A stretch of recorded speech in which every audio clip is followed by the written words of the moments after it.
xamante nañ réew mi nag.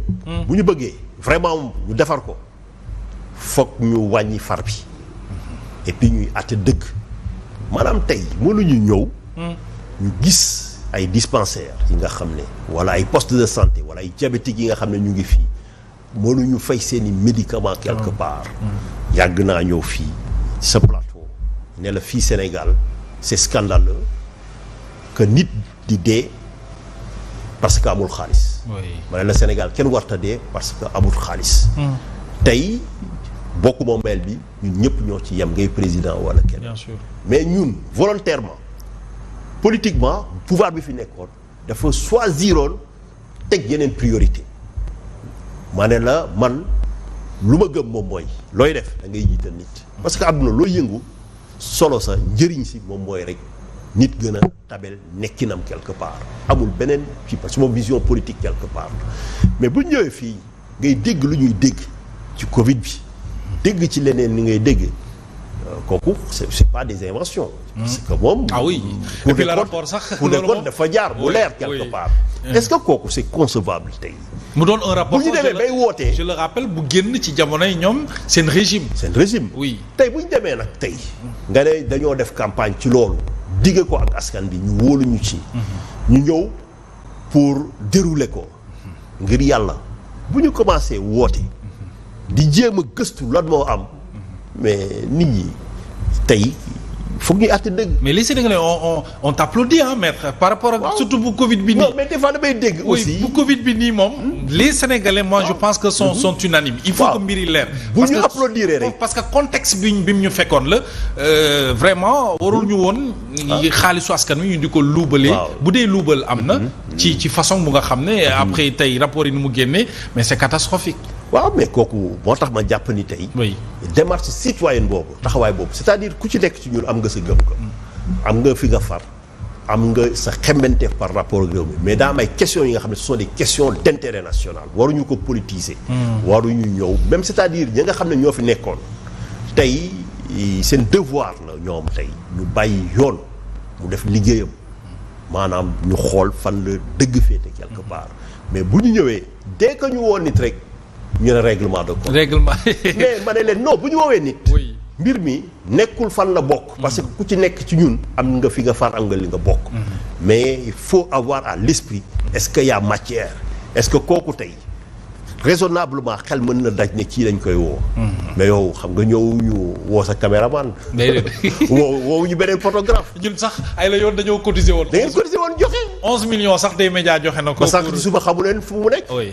waaw moo tax ma jàpp ni tey démarche boobu vraiment yow bu dee da ngay wax te yàlla tax xam nga ne majorité bi ñi fi nekk tey nekkuñu ñi nga xam ne dañuy rêver am ay yacht wala am ay appartement Dubaï wala Paris yooyu quelque part agum maître agum waaw mais man dama leen gis man dama gëm li ma gis ci ñoom moom mooy tey Sénégal moo leen ñor Sénégal la ñu jiital quelque part mën nga ci ànd mën nga ci bañ a ànd mais kooku dañ la koy nangul mais ngir yàlla bu nit ñi di def bu ñu taxaw di saboter wala ñuy jéem a en tout cas entraver action bi nga xam ne moom la ñuy def. alors sànq da nga wax lu am solo c'est-à-dire lu jëm ci wàllu Covid bi ñëpp d'accord nañu mbir yi ni mu demee ñu woo ñi nga xam ne ci la moom la mbir yi concerné maintenant fenn la Sénégalais amee problème muy souvent sunu politique yi seen ay kàddu da leen di dab te loolu la ñuy ñenn ci askan wi di méngale ak règlement de compte xam nga tey aujourd'hui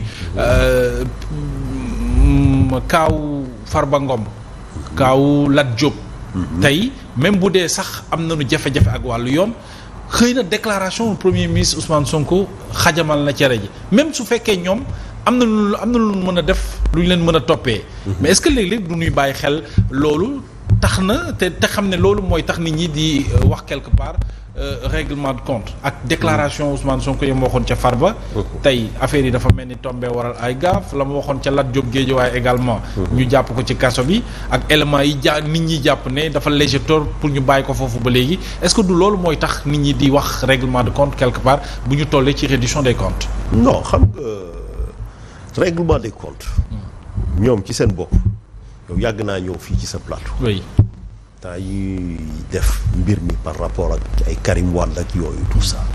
mën nañ jàpp ni ñoom règlement de compte ñoo ko indi ci réew bu dee dañuy waxante dëgg. ak kaawu Karim. règlement de compte mën nañ jàpp ni ñoom ñoo ko donc ñoom ils sont très malvenus pour jox nit leçon wala morale ci règlement de. ak créé de Karim rek lañ ci inquiété woon. ak rapport yu ñu conc. oui. ba sax suba gisuñu fi mu ci. donc tey c'est dommage moo tax ma jàpp ni tey. déclaration yooyu. ñi koy def soit dañuy umpale benn mbir wala dañuy jéem a jaxase wala ñu dox ci xelu sénégalais.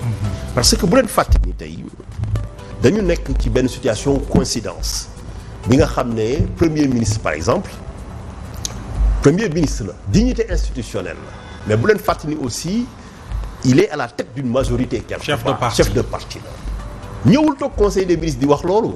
déedéet c'était dans un contexte. taxawul jam ñaajo di wax loolu. ci contexte la ko waxee on vous le conseille. maanaam ci campagne électorale. campagne électorale démocratie moo ni tëddee. maanaam da ngay wax ma lay topp mënuma bàyyi mu jàll quelque part. ñooñu tey balaa ngaa xool lan la premier ministre wax foog nga gëstu ñoom lan la ñu wax. c'est-à-dire premier ministre ci boppam sax. bu doon dafa nekk ci logique règlement de compte dëgg. mais bu ñu xoolee li nga xam ne ñoom moom lañ ko waxoon laataa moo yegg si fii boo moytuwut seen cas dina gën a garaaw nii quelque part. moo tax ma jàpp ni tey bu ñu jaawale dafa am terrain politique. am terrain institutionnel. le premier ministre s'est expliqué longuement mais je pense que peut-être nit ñi comprendre ñu ñenn yi wala ils veulent pas comprendre. maanaam tey bu premier ministre taxawee. wax ne ministre de la justice du autorité indépendante mais dafa ne ministre la d'abord suma gouvernement la man maa la tànn président moo ma def confiance ma tànn la jox ko bu tabb la quelque part mu jox ma benn mission jox ma benn action gouvernementale ma war ko coordonner ñëw naa yàgg naa toog fii sa plateau bu ñuy wax procureur ma ne la non procureur avocat parisien yi dem nañ devant la cour européenne des droits de l'homme waxuma la Sénégal mu ne leen mais le procureur n'est pas une autorité indépendante au sens de la convention européenne. Oui. Parce que procureur day dépendre ci ministre de la justice. Ministre de la justice quelque part muy dépendre effectivement ci premier ministre mu ñëw am ay impératifs ne justice bi ñii dañ ko war a doxalee maanaam moom dafa war a gis nga lu amee ministre bi nga xam ne moo yor seen médias yi télécommunication moom il est chargé de l'administration de la justice pas rendre la justice mais administrer mooy ak politique pénale bi nga xam ne ak politique judiciaire. C'est clair. boo waxee politique pénale maanaam dañuy am benn objectif. am par exemple mën nañu d'accord ni fii dootu ñu may kenn par exemple je sais pas muy violer code de la route par exemple je te donne un exemple ñu ne kooku moom mooy objectifu politique pénale bi moom mën na ñëw premier ministre xool ñu ne suñu politique judiciaire ñii lay doon. maanaam gis nga ko France dañuy ñëw ne ay peine planchée maanaam lii nii boo ko defee gën kaa néew. lii moo la ci doo ci voilà lii du la ci kii. donc stratégie boobu bu waxee ne politique donc c'est pas une autorité nekkul ni day immiscé wu parce que moom taxaw la gis ngeen ko assemblée bu ne moom du def pression ci magistrat yi mais par contre tey premier ministre quelque part bu définir benn politique. effectivement premier ministre ministre de la justice dafa war a appliquer quelque part donc finalement moo tax ma ne soit les gens ils ne comprennent pas ou ils ne veulent pas comprendre c'est ça mais c'est un ministre comme les autres quelque part c'est ça maintenant ça ne remet pas en cause le principe de l'indépendance de la justice et que je pense conseil constitutionnel wane nañ ko ci décision bi. très bien oui wane nañ ko alors mais dañuy génn tuuti lu jëm ci wàllu ko yoon justice waxtaan bi am na solo mais le premier ministre bi ñu doon waxtaanee léegi dafa génn def déclaration ne le Sénégal risque de se retrouver avec 13% des revenus pétroliers selon Ousmane Sonko et puis cela dit est-ce qu'aujourd'hui on devrait renégocier tous les contrats am déet parce que ñun ñu ngi doon xaar sunu barilu pétrole yi Sénégal am ci koppar gu takku ñu mën ci mën a suqaliku sax gaz bi yomb courant bi yomb ak yi ni mel carburant bi mais